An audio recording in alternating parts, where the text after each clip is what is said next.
গোটেই বস্তুটোৰ কাৰণটো হৈছে দেৰি কৰা কাৰণে কিয় আমি কিমান সময় ৰখিছো তুমি আহিছা কেতিয়া এওঁ মই কিমান দেৰি আগত আহিলো মই কথা এটা সুধিব পাৰিম নে আমাৰ ফ্যামিলি নাম্বাৰ 1 সিজন 2 আহি কেনেকুৱা লাগিলে ৰাইজক কি ক'ব সদায় চাব ফ্যামিলি নাম্বার 1 সিজন 2 সবাই চাব ফ্যামিলি নাম্বার 1 সিজন 2 সবাই চাব আমাৰ এই যেটো এপিসোড হৈছে এই এপিসোডটো যাতে গোটেই জীৱন ইউটিউবত লৈ চাই থাকে তাৰ বাহিৰে একো নচাব মই ভাবো আপোনালোক কোনো নিৰাশ নহয় আপোনালোকে চাব নিৰাশ নহয় আৰু আমি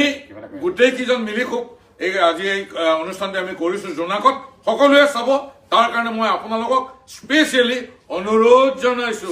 আমি আহিছো 24 ফেব্ৰুৱাৰীৰ পৰা 6:30 বজাত অনলি অন জোনাক এতিয়া কাজিয়া লাগক কিমান লাগিব আছে মই যাও 6:30 ফেব্ৰুৱাৰী 6:30 number 1 season number 2